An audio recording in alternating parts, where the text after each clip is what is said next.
আসসালামু আলাইকুম। আচ্ছা, আমরা আজকে ডে 3 আমরা গত ভিডিওতে বলেছিলাম যে আমরা আজকে লিঙ্ক এড করা শিখব। ঠিক আছে? নোটপ্যাড ওপেন করতেছি। আমি এখানে বেসিক যে যতটুকু লেখা দরকার কোড শুরুতে লিখে নিয়েছি।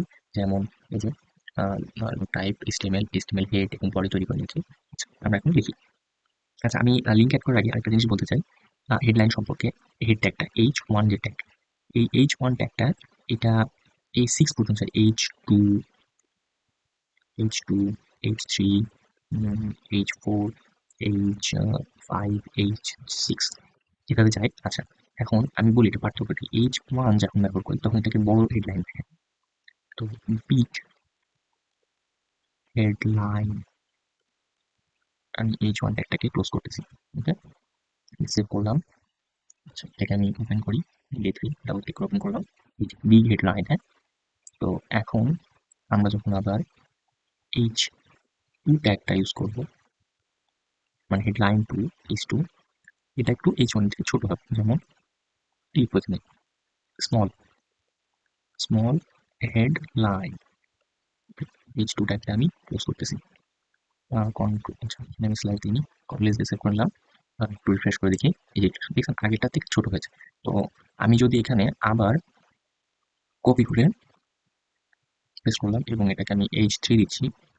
H3 এবং H3 কে ইউজ করলাম। কন্ট্রোল এস দিয়ে সেভ করলাম। এই যে আস্তে, আস্তে কিন্তু ছোট হচ্ছে, হ্যাঁ? এভাবে আমরা ৬ টা হেডলাইন ইউজ করতে পারি। আচ্ছা ঠিক আছে। হুম, আমাদের এটা না, আমরা কি বলছিলাম? আমরা আজকে একটা লিঙ্ক এড করব সেটা বলছিলাম। আচ্ছা, ওকে। লিঙ্ক এড করার জন্য আমাদের কি করতে হবে কি? A space href if ref href এবং ইকুয়াল দিয়ে ডাবল কোটেশন এই যে এই মাঝখানে ফাঁকা জায়গাটা এর মধ্যে আমাকে লিঙ্ক এড করতে হবে। লিঙ্ক এড করলে এখানে একটা লিঙ্ক শো করবে। আচ্ছা আমরা লিঙ্ক নিয়ে আসি। গুগল কি ডাবল আচ্ছা গুগল সরি এই যে গুগল এই যে গুগল লিঙ্ক, হ্যাঁ? লিঙ্ক আমরা কন্ট্রোল সি দিয়ে কপি করলাম এবং এখানে এসে এটার ভিতরে কন্ট্রোল ভি দিয়ে পেস্ট করে দিলাম। ওকে, এবং এই লিঙ্কটা জাস্ট লিঙ্কের সাথে আমরা কিছু একটা লেখা শো করতেছি যে লিঙ্কের সামনে কিছু লেখা থাকবে যেখানে আমরা ক্লিক করলে গুগলটাতে আসবে। তো আমি এখান দিয়ে ক্লিক হেয়ার ফর গুগল কি হলো জিএল গুগল, হ্যাঁ? ওকে, এখন আমরা এই ট্যাগটাকে ক্লোজ করি। এই যে এই ট্যাগটা ক্লোজ করি কন্ট্রোল এস দিই, পেজটা রিলোড করি। এই যে click here for Google click করলে এই যে গুগল চলে আসলো। ওকে, তাহলে আমরা একটা লিঙ্ক অ্যাড করা শিখে গেলাম। ঠিক আছে, আপনারা এভাবে প্র্যাকটিস করতে পারেন। তো নিয়মিত প্র্যাকটিস করবেন। আচ্ছা আরেকটা জিনিস আমি একটু দেখাই, হ্যাঁ? আচ্ছা আমরা পি ট্যাগ ইউজ করি। P tag open. আচ্ছা এখানে আমরা যাই লিখি না কেন, হাবি জাবি হিবি জিবি যত কিছু লিখি না কেন, দিয়ে যদি আমরা শো করাই এই যে আসলো, হ্যাঁ? এভাবে তো আসে। ঠিক আছে, পি ট্যাগটা কিন্তু আমরা ক্লোজ করি, ইন্টার দিলাম নেক্সট লাইনে যাওয়ার জন্য। ঠিক আছে, এটা আমি আবার হাবি জাবি লিখলাম, হ্যাঁ? অনেকগুলো লিখলাম, লিখে আবার কন্ট্রোল এস দিয়ে সেভ করলাম। আচ্ছা আমরা আবার রিলোড দিই, দেখেন এইটা একই লাইনে আসতেছে। তার মানে যতক্ষণ আমি পি ট্যাগটা ক্লোজ করছি ততক্ষণ এটা এক লাইনে আসবে। আমি যদি এখানে ফার্স্টের লাইনে পি ট্যাগটাকে যদি ক্লোজ করে দিতাম, এখন সেভ দিই, এটাকে রিলোড করি, এই যে একটা প্যারাগ্রাফ ওয়াইজ আসতেছে। ফার্স্ট একটা প্যারা, সেকেন্ড একটা প্যারা। ওকে, এখন দেখেন এই প্যারার মাঝখানে গ্যাপটা কতটুকু? অল্প গ্যাপ। আচ্ছা এটাকে আমি একটা পি ট্যাগের মধ্যে নিয়ে নিই। P tag open and use P tag. Okay, ঠিক আছে, দিই চেঞ্জ নাই। ঠিক আছে, এখন আমি চাচ্ছি যে এই যে গ্যাপটা, এই গ্যাপটা আরেকটু বড় করতে, হ্যাঁ? যখন আমরা গ্যাপটা বড় করব তখন আমরা বিআর ট্যাগ ইউজ করি, হ্যাঁ? BR tag.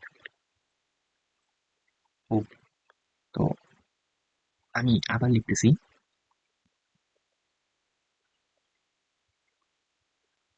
বিজি লিখলাম, হ্যাঁ? এটা কি নিজের ট্যাগে আসবে? অবশ্যই এখানে এখানে ক্লোজ হয়ে গেছে। আচ্ছা আমি সেভ দিন, সরি, প্লেসে সেভ দিলাম। এই যে নিচের লাইন আসলো। তো আমি চাচ্ছি এইটাটা এই ট্যাগটা আর একটু এটার পরে যে লাইনটা আসবে, এটার পরে যে লাইনটা সেটা একটু বড় করে দেখা।